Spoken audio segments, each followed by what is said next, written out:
Hey guys, welcome back to Deep South Bayou Diesel. We got something simple today. Super easy. Main reason I'm filming is because I was going to try and drive my truck again next week. But as you can see, it's badly, the alignment is off. Now the toe, which is your out and in, that's fine, but you have your camber, which is the tilt. So the tire, is it out or is it in? And mine's pressed a little too far out, and it's the same on the other side, but it's not as bad as this. But you can start seeing the nylon belts are starting to come out, and then after that, then you start going into your steel belts. Once you get into your steel belts, you're not going anywhere. So basically I'm trying to get back in my 6.0. This is supposed to be my daily driver anyway. This is what's supposed to, I'm supposed to drive back and forth to work. It gets better fuel mileage than the 7.3, plus this is a 250, so it's lighter. But what I've got going here is just, like I said, something simple. Last week I was checking my exhaust brake pressure switch, or not switch, but sensor.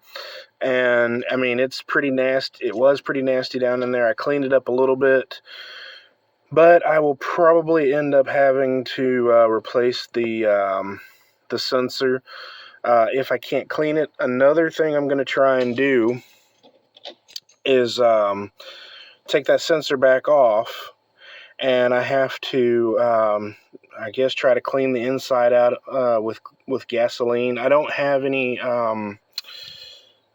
brake cleaner, so I'm just going to use gasoline. Just let it sit down in there and break up the deposits. And I'm going to try something a little different. I'm going to try connecting my blowgun with the little rubber tip to it and see if I can kind of pressurize it a little bit, because that's actually what the exhaust back pressure does, is it pressurizes it, and it gives a reading to the PCM, which of course is right here. But for now, if you can look down in there, if you remember last week's video, or not last week, maybe it was a week ago, I don't remember. But yeah, this broke. So, I mean, basically I dropped all my water, so gonna try and take that off. But what I'm gonna do is, this is gonna stay. I'm gonna leave the Degas bottle on here, but I am gonna pull this part off right there. It's just a little spring clamp. But I'm gonna take the air box off, since I need to take the exhaust back pressure sensor off, which I will do that a little bit later today. But for right now, what I'm going to do is go ahead and get this box off, and then go ahead and take this hose off. And I'll try to save these hoses because they're in good condition, and if this one messes up, then I've got the replacement hose already, instead of having to go out and buy new hoses. Because yeah, these are brand new, these are used, but I'm not seeing any damage to them whatsoever, so I'm going to hang on to them. And if I can get the little plastic pieces off, like this right here, if I can get that off of there, then I can stick this hose on there, and the same down here. If I can get this little plastic piece off, then I should be able to reuse these hoses. But let me go ahead and take this air box out, and then we'll go from there. Alright guys, so now that I've got that part off, I'm going to grab me 2 pliers here. Reason being, because one's angled, one's straight, so if I have an issue trying to pull these clamps off using the straight neck, just regular pair of pliers, then I'll switch over to the slip joint pliers. Jeez, I cannot talk today. So we're gonna save that one up there for last. We're gonna go after this difficult one. It looks like I'm probably going to have to pull this cack pipe off, which I'm not happy about. Because every time I pull one of these cheap little pipes off, they usually strip, and then I end up having to go to AutoZone and spending, or not AutoZone, O'Reilly, and spending $5. So, let's see here. Yeah, I'm going to have to do this off camera. I was going to try and film it, but yeah, let me do this off camera. Maybe I can get at it from down here. Maybe I can get those longer pliers. I've got some needle nose that are a little bit longer than this. Maybe I can get at it from down there. I really don't want to take this cack pipe off if I don't have to. So, like I said, I mean, it's just common sense, you know. Get up here. I'll go ahead and take this one off. It's not that big of a deal. But yeah, you just get in there, take that spring clamp off, and there you go. That's it. I mean, now I got to take that piece off right there, and then that's connected back off over there. That kind of overloops and goes back that way. I think that's part of the what do you call that? The heater core hose. But yeah, I'm gonna try and take that off, and then down off in here, get that off of there. But like I said, I really don't want to take that cack pipe off, so let me see if I can do this without removing it. And then I will go ahead and just take that sensor off since I'm already in here. And since I said that, let me go ahead and disconnect. There we go. Move that out of the way. And since I'm going to leave this open, I'm going to grab me a rag and stick in here so bugs and debris don't get down into the turbo. Alright guys, so I didn't have a choice but to take the cack pipe out. I still got a little bit of coolant in here, so it is going to spill out, unfortunately. But this spring clamp, this spring clamp spun around on me, so I'm going to have to fight to get in here, and that was just in my way. Maybe I can go after it like this or something, I don't know, but I mean, as long as I get that off, I'm home free. You know, it's funny how you say in the video, oh yeah, it's, you know, at the start of a project, whatever it may be, oh yeah, super simple, super easy, and it turns out to be a pain in the butt. That's just a true mechanic's lifestyle. I mean, something that's supposed to take 10 minutes ends up taking 30 minutes. Something that's supposed to take an hour takes all day. I mean, that's just welcome to the mechanics club. But yeah, let me go ahead and get this spring off of here, or this hose off of here, and move on. All right.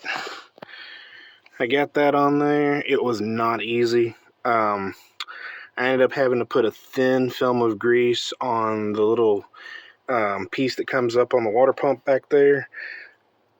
And then, of course, just a little thin film. I tried using the coolant because that is straight coolant. There's no water in it. I don't cut it. My uncle taught me that years ago. The cooling system, the least amount of water you put in it, the better. I mean, yeah, you've heard people say, yeah, you can get away with putting just straight water in your cooling system in the summertime, but in the wintertime, water freezes. It'll also crack your block. So why even use water in the first place? So I just get the full strength and stick it in there.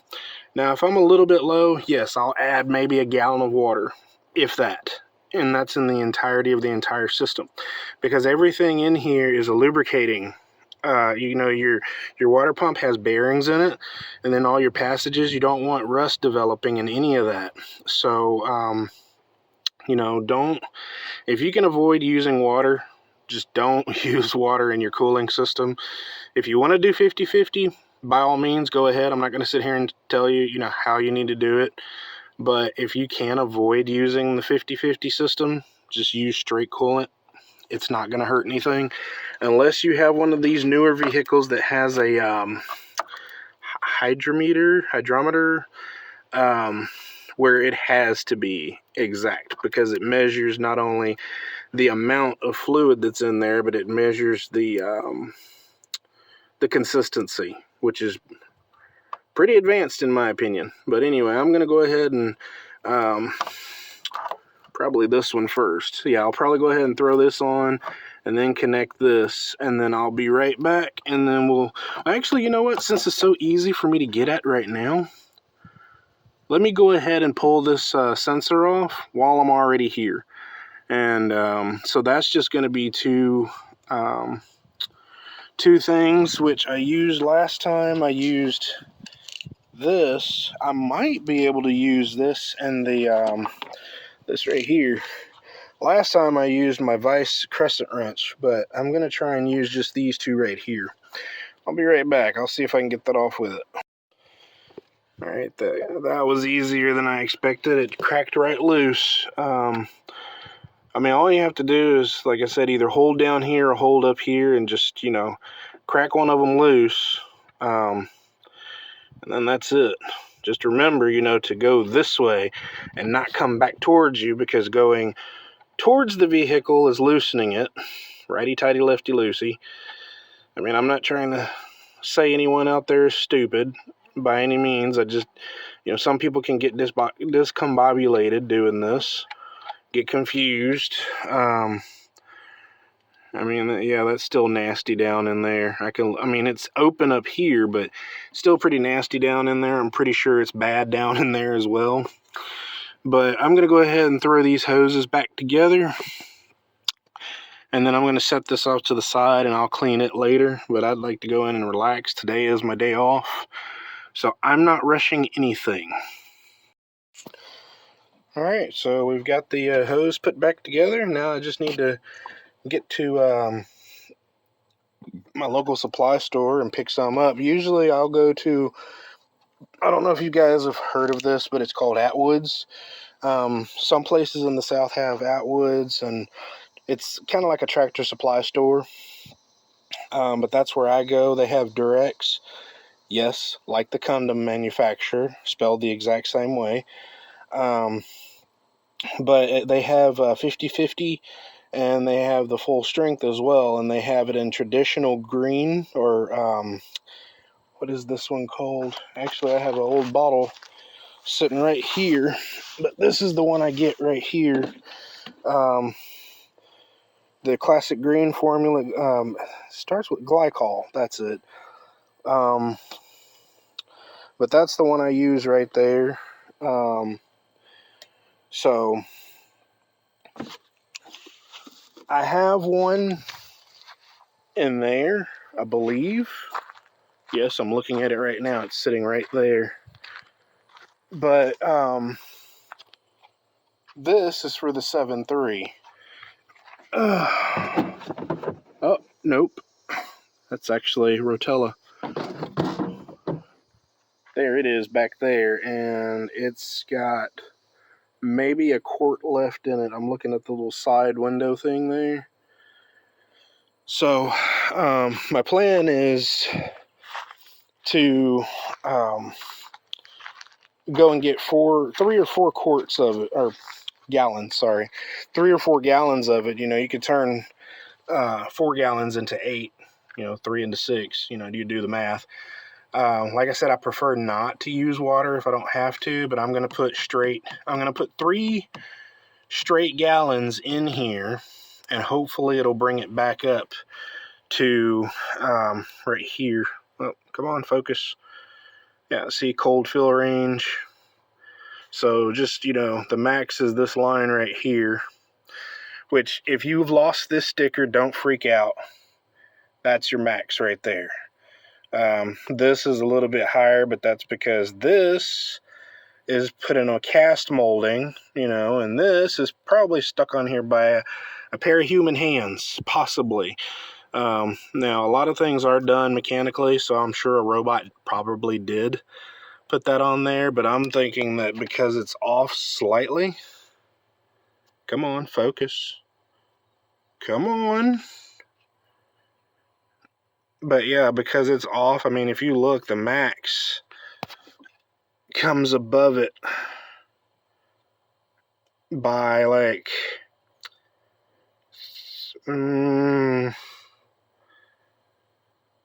between a quarter of an inch and a half an inch. It's not really a full half inch, so I'm just going to say about a quarter of an inch. Yeah. 3/8 of an inch. Nah, a quarter. But yeah, that right there probably proves that it was put on there by human hands, which is great because machines don't need to take over everything. But yeah, that's your max line right there, and I don't think there is a minimum line on here. Nope, I don't see a minimum line, but yeah, your max line is right there. So if you don't have that sticker, don't freak out. That's your max line. So just fill it up to there and you'll be absolutely fine. So I'm going to go ahead and throw the cack pipe back on because that's not necessary to stay off. So really the only thing that needs to stay off right now is just this air inlet until I can get the sensor cleaned up, which there it is right there. So let me get all of this cleaned up, and I'm gonna put the cack pipe back on, and I'll be right back. But this is, I don't like a scattered workplace, a cluttered workplace. All right, guys. So here we are. I've got everything cleaned up. I always take these clips off of my air box, which is over there, because even when I've worked on my 7.3, when I pull the box, sometimes the clips fall off and they'll get stuck down in the engine bay, and sometimes they'll get wedged down in the places you'll never find it. So I always just take them off. It's just a good practice for me. If you can, comfortably pull them off without worrying about it, hey, go right ahead. To each their own. My videos are not you have to do it like I'm doing it. My videos are more like everyone else's. Hey, here's some tips on how I did it. But if you can find a better way of doing it, please by all means share it with everyone. That way, for those that are new to this, like myself, I'm not an expert. I'm no expert by any means. Now, if you put like a 2000s F-150, Mustang, those type of deals, Explorers, things like that. So from like the years of 97 to like 07, so like that's a good 10-year gap. I'm a master at those. I am. I've been working on cars for 30 years, going on 31. I've worked on all kinds of cars, but my specialty is Ford. And the Mustang and F-Series trucks, F-150s, 250s gas burners, all those, they're easy to work on. I'm still learning dieseline because, God, I can't believe I just said that, dieseline. I was just thinking about mixing gas and diesel to burn. I've got a burn coming up later this week, burning off a bunch of brush and stuff. And so I mix gas and diesel, and I call it dieseline. My wife actually finds that funny. Just like I don't call laundry detergent, I call it laundry sauce. And she actually finds that funny. But anyway, yeah, so I'm still new to diesels, and so I still have a lot to learn. But and yes, there is a difference in night and day when it comes to diesels and gasoline. Take for instance this turbo back here. You do not. So because diesels have that down low, that torque, which is what gets you off the line, the turbo isn't really to get you going. It's really for the mid-range or high range. That's what your turbo is really for. And I believe the 7.3 is programmed or tuned for mid-range. And I believe that the 6.0 is pretty much the same thing, or probably the whole power band from mid to high. But like I said, I'm new to it, so I can't guarantee that. So don't take my word for it. I just came across a couple of articles, and that's what I came across. But anyway, so now that I've got that squared away, I need to go put some gas in here and try and clean this thing out. And then I need to wash this truck. But mainly I need to wash this tire because I remember finding a leak in it a couple of weeks back, and it's a slow leak. The truck's been sitting here for about a week and a half now, and this is where it's at. So it's not completely flat yet, but it's on its way. So I'm going to wash this tire, and I've got some soapy water that I can spray on it and figure out where it's bubbling up, and then I'm just going to plug it. But for now, I'm going inside and I'm relaxing. I'm going to just put some gas in here and just let it sit. I'm going to put gas in it and probably just put it on the bed of my 7.3 and just let it sit. And is this going to close? No, it's not, and I don't want to break that. And I do need to get another air filter. Oh, God. Yeah. I need to get another air filter as well.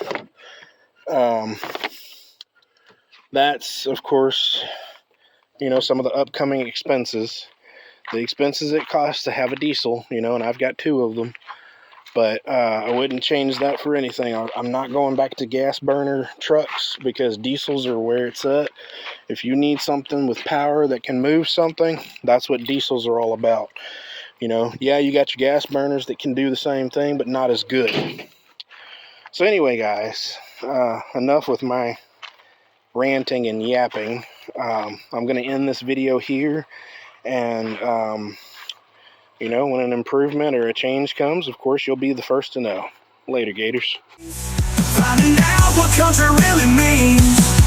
From the bright city lights to the small town scenes, they're all chasing cars.